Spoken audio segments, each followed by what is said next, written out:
mengapa budaya harus dilindungi? Ketika kita berbicara atau bertanya mengapa, maka kan kita akan membolak-balik halaman-halaman terdahulu, kasus-kasus kejadian-kejadian di masa lampau, di mana ketika seringkali terjadi pencurian, klaim atau eksploitasi komersil oleh pihak-pihak asing di luar bangsa Indonesia itu sendiri. Kita tentu sering mendengar adanya kasus balado atau kasus batik yang diklaim oleh Malaysia, atau kasus tentang sambal-sambal yang diklaim oleh pihak luar. Hal itu menjadikan kita untuk bertanya, kok bisa hari ini hal itu terjadi dan kenapa semakin marak? Budaya merupakan identitas suatu bangsa, dan ketika budaya itu diambil, ketika budaya itu diklaim oleh pihak luar, maka itu akan berpengaruh terhadap identitas kita sebagai Indonesia itu seperti apa.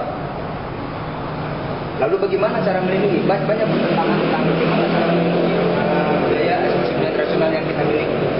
Di sini kan kita akan bertanya tentang peranan undang-undang yang ada di Indonesia untuk melindungi kekayaan bangsa Indonesia. Ada banyak undang-undangan yang mengatur tentang hak kekayaan intelektual, namun sedikit sekali undang-undang yang mengatur tentang budaya tradisional. Ada satu pasal, hanya ada satu pasal dalam Undang-Undang 19 tahun 2002, pasal 10 yang menjelaskan tentang folklore itu apa, namun tidak menjelaskan tentang bagaimana proses jika ada seseorang yang ingin menggunakan ekspresi budaya tradisional yang kita miliki, bagaimana dia prosedur-prosedur yang harus ditempuh. Apakah harus membayar, apakah harus meminta izin. Nah, itu tidak dijelaskan dalam undang-undang tersebut. Itu yang terjadi di perundangan Indonesia, di nasional. Lalu bagaimana dengan internasional? Ada sebuah lembaga yang mengatur perlindungan kekayaan intelektual, yaitu WIPO, World Intellectual Property Organization, mencoba melakukan perlindungan ekspresi budaya tradisional. Namun sayangnya, konsep yang diajukan oleh WIPO tidak sesuai dengan apa yang ada dalam budaya Indonesia yang sangat tinggi keragamannya. Salah satunya mungkin bisa kita jelaskan di sini adalah konsep bahwa pemilik budaya tradisional, pemilik ekspresi budaya tradisional adalah kustodian, dalam hal ini komunitas budayanya. Bermasalahkah itu? Bukannya itu hal yang bagus ketika sebuah ekspresi budaya tradisional dimiliki oleh komunitas yang berbentuknya? Mungkin terlihat seperti memberikan wewenang kepada komunitas-komunitas tersebut untuk memiliki budaya. Namun di sini kita harus melihat bahwa Indonesia memiliki, kembali kita menekankan bahwa Indonesia memiliki keberagaman budaya yang tinggi. Artinya, bahkan dalam satu wilayah seringkali terjadi perbedaan budaya. Misalkan Solo, misalnya dengan batiknya, batik khas Solo, Jogja dengan batik khas Jogjanya, dan itu terpaku dengan wilayah-wilayah administratif. Pertanyaannya, jika ada wilayah Solo di luar daerah Solo dan di luar daerah administrasi Solo, jika ada komunitas penggiat budaya Solo di luar wilayah administrasi Solo, apakah hak mereka diakui? Kemanakah kita atau bangsa Indonesia atau orang luar ketika meminta atau mendapatkan izin penggunaan secara komersil terhadap budaya tradisional? Apakah ke wilayah Solonya atau komunitasnya? Sejauh mana wilayah administratif itu sangat kuat atau mendukung atau sangat aspiratif terhadap komunitasnya? Dan jika itu dibiarkan, jika di beberapa daerah, misalkan daerah-daerah perbatasan antara Kalimantan Tengah atau antara Jawa Barat dan Jawa Tengah, itu terjadi pergeseran, seringkali terjadi pembauran budaya tradisional. Dan bagaimana pemisahan itu dilakukan? Pertanyaannya, rentangkah itu terhadap disintegrasi bangsa? Karena kita akan berbicara tentang uang di sini. Seperti dijelaskan sebelumnya, ekonomi kreatif itu sumber dayanya adalah bisa terjadi di ekspresi budaya tradisional yang kita miliki. Dan ketika ekspresi budaya tradisional yang kita miliki bisa kita komersilkan, bisa kita jual, di sini masalahnya bukan hanya pada budaya itu sendiri, tapi masalah komersil, masalah keuangan. Akan terjadi perebutan siapa yang berhak memiliki batik Solo, siapa yang berhak memiliki batik Jogja. Itu akan terjadi perebutan karena itu logikanya wilayahnya ada wilayah uang. dari permasalahan perundang-undangan yang ada yang ternyata belum mencakup, belum mengaspirasi Indonesia dengan keberagamannya. Di sini kami mencoba mengusulkan sebuah konsep yang dinamakan, yang sebelumnya sudah disebutkan, adalah Nusantara Culture Heritage State License. Konsepnya secara sederhana, mungkin kita telah mengenal zona ekonomi eksklusif yang dicetuskan oleh Juanda. Ketika itu zona ekonomi eksklusif adalah wilayah Indonesia, itu adalah sebuah wilayah kesatuan.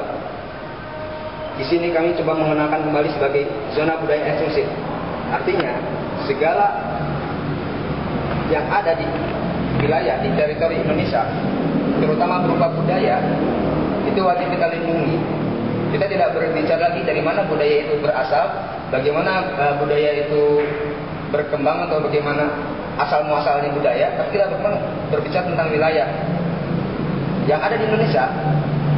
Adalah sesuatu yang hak dilindungi dalam hak budaya. Dari sini zona budaya eksklusif berkembang menjadi NCSL, yang artinya kita melihat ada perbedaan ketiga mazhab, ketiga aliran dari sebuah hukum perlindungan kekayaan intelektual. Di sini kita melihat intellectual property right, itu hal yang sering kita lakukan, HAPI. Kita membeli produk, membeli karya, itu selalu ada tertentu, tidak boleh melanggar sini. Terus ada WIPO. WIPO ini kami asumsikan sebagai lembaga budaya, lembaga hukum yang mencoba, lembaga hukum internasional, lembaga HAPI internasional yang mencoba mengatur budaya dalam logikanya mereka. Kedua ini bermiripan antara intellectual property yang right yang biasa yang kita sering alami sama WIPO, itu saling berikan. Karena logikanya itu masih sama. Ini logikanya adalah individu yang diwakilkan oleh komunitas individu, itu masih sama. Sementara di lain sisi, general public license itu adalah wilayah yang berbeda. Itu yang sering kita namakan copyleft. Mungkin dalam beberapa software itu sering ada software berbasis Unix. Dari ketiga mazhab ini, kami mencoba mensarikan satu mazhab, satu konsep yang sesuai dengan Indonesia, yaitu NCSL sendiri. NCSL merupakan sebuah konsep perlindungan budaya yang dimiliki oleh negara. Artinya bagaimana? Apa maksud dengan dimiliki oleh negara? Dimiliki bukan berarti dimiliki secara absolut. Dia juga bisa menghancurkan, tapi dimiliki adalah berarti dia mengatur, mengelola, memanage budaya yang kita miliki dan memelihara juga. Dalam NCSL sendiri, misalkan ketika saya menginovasi sebuah budaya tradisional, apakah hak-hak saya dimiliki? Apakah saya memiliki hak-hak terhadap produk yang saya ciptakan? Hal itu mencoba diakomodir oleh NCSL bahwa setiap orang ketika melakukan kreasi terhadap produknya, itu dia masih memiliki hak. Tapi setelah dia meninggal, dia akan masuk dalam pola negara, kepemilikan negara.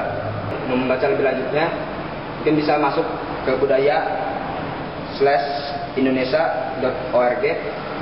Di situ ada bagian tentang NCSL, bisa dibaca lagi, dan mungkin kami juga membuka masukan-masukan dari kawan-kawan yang ingin berpartisipasi, sekedar mengobrol atau berbincang-bincang tentang konsep ini. Ini masih terbuka karena di sinilah kita harus mencari konsep bersama tentang perlindungan budaya Indonesia yang sesuai dengan Indonesia, yang tidak menjadi corong dari pihak lain untuk memaksakan hukumnya, padahal itu tidak sesuai dengan budaya kita.